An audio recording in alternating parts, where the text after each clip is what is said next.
What's up, everybody? Gotten a few practices in pads now. Just as lineman, how important is that for you to start getting some real contact out there? I mean, I think it's real important. We have a lot new system in, a lot of new players going in. Sometimes it's kind of easy to see what we're doing on cans and stuff like that during OTAs when we're just in helmets, but it's a lot different when you're going full speed, bodies are moving, there's full pads, so guys have to be moved out of spots and stuff like that. So I think it's real valuable getting these reps and getting these really long practices in. How much you appreciate being in the t-shirt yesterday? I appreciated it. Some vets that I played with when I was young, seen on my Instagram story that I was just in a helmet, and they were like, "Oh, you finally earned that vet day." So it's funny, now I'm finally year 10. I finally get to have a day like that.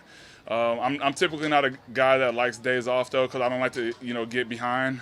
But I feel like I did a good enough job staying focused on those days. Since Julian just walked by, you guys go back to New York days. You're close. How happy have you been for him to see him, get the Pro Bowl, now this new contract, just everything that's happened for him? So happy. I mean, even off the field, that's like a brother to me. We've, hung out off the field a ton of times. My fiance is really cool with his wife. We're like a family at this point. We're sharing a suite this year. And, I couldn't be more happy for that guy. He's, like I said, he's like a brother to me. And, he deserves everything he's gotten. I assume you've got to get Tristan Haynes a few times. What have you kind of seen from him and have seen him grow, I guess? I feel like he's a big guy. He's very strong. He's tall. I feel like I've been trying my best to try to teach some of these rookie guys what I'm seeing. There's times even in yesterday when we were just in shirts, I was calling out when those guys were pulling because I can tell because I've been in the league long enough, And I called it out 2 or 3 times and was 100% on all of them. So he was asking me what are you seeing? Why are you seeing this? And I try to give him feedback to let them know because even though we're out here competing against each other, in the end of the day, they're on my side and they're on my team, and I want them to get better. Do you have a book on linemen for booze like that? Is it a literal book of notes of guys, or is it just in your head from playing them over and over again? Oh yeah, I actually have saved a few books from over the years of scouting certain teams, certain players. So I pretty much have a stack of 10, 15 books that from over the the last few years that I keep on certain guys. And then just over time, learning how to study, learning how to watch guys. Now when I'm on the field, even if I'm going against a new guy, I can still from all the notes and studying that I've done from the past, I can see what's going on with the new guy even, What have you seen out of Byron Murphy? I mean, I think he's a great player. I don't want to put too much pressure on him. I know how the media does sometimes. Don't put too much pressure on him. But he's a great player. He's working very hard. I think he has a really low center of gravity, just naturally. That's how he's built. And I think he's pretty polished to be a rookie. Like I said before, I think you see a lot of first rounders or rookies in general that come in to the league and they kind of have God-given ability and talent, but they don't really understand the game quite well yet. I think he has a combination of both. And I don't think you got to play with Channel last year at all since coming over. What have you seen out of him and seeing him on the field as your teammate? Yeah, that's a good point. I mean, when I got traded here last year, that was one of the first guys I was excited to play with until I realized he was hurt. So now this is our first year building some chemistry. We obviously play together at USC, but we're a lot different from then. And I think he's a great leader. He's definitely the leader of that outside linebacker group. He sees things like a vet. So sometimes when we're lining up on the same side, I'll be in a 3 technique and I can't see what's outside of me. So I'm counting on him to point that stuff out to me.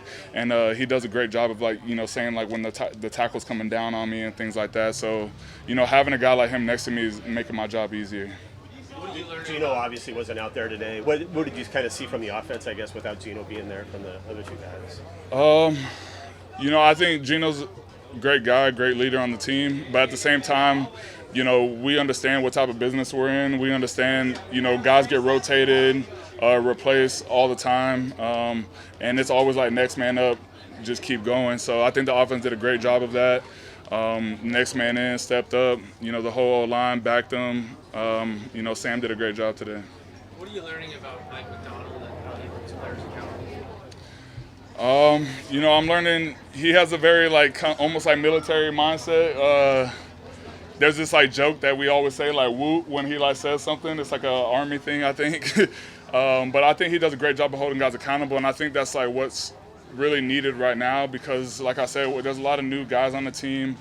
It's a new staff, so we're kind of trying to create a new identity. And in doing that, you really have to have guys on, as players and coaches set the standard.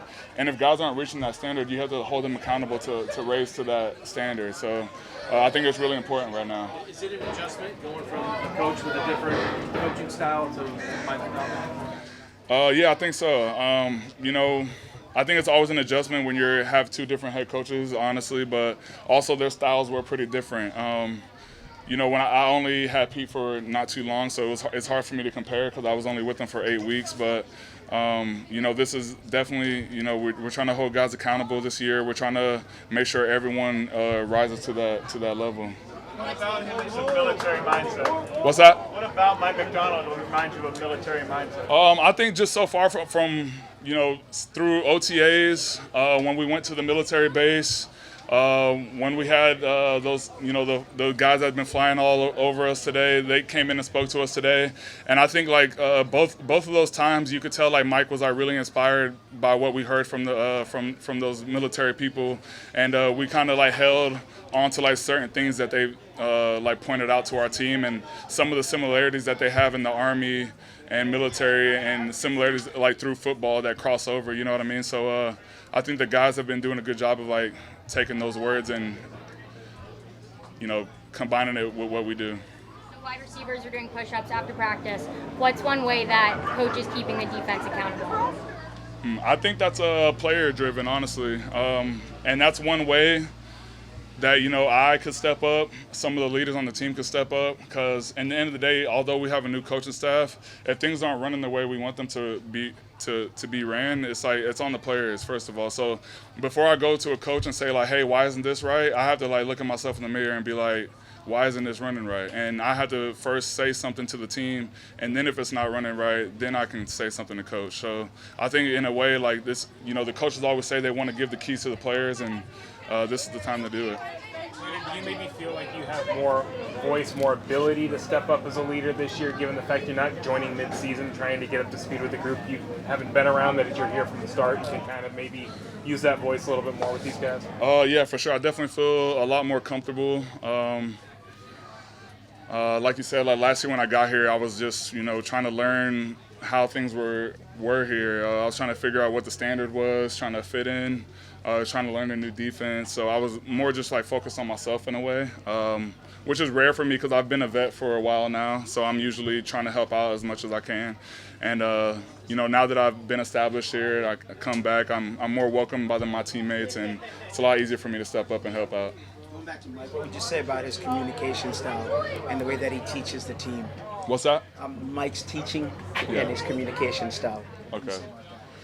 I think, like I was saying, he's just big on accountability, which is really important right now because it's a lot of new players, a new staff, a new way of doing things around here. And I think when you're trying to implement something new, it takes a lot on the players and the leaders on the team to hold everyone accountable. So I think the more he harps on holding guys accountable, the more the leaders will understand that, the more the coaching staff will understand that. And I think he's doing a good job. So he makes that very clear, kind of, the expectations and that kind of thing. Yeah, we have this motto called make it right. So on the field, if you jump off sides, how are you going to make it right? You're going to have to get a sack or a TFL the next drive or on that same drive or something like that. We have certain fine systems that we make up and stuff like that inside the building that if you're late or something like that, how are you going to make it right? So I think those are small ways of how we're trying to hold guys accountable. Anything else? Thank you. Would you ever fly in a Blue Angel? I don't know. They were telling us a little bit about the 7 G's of force and stuff like that, and how guys can pass out. I've done a little bit of spearfishing, so I've done some breath work, but I don't know. That stuff seems pretty intense. Yeah, I would if I could. Thanks, Leo. Thank you.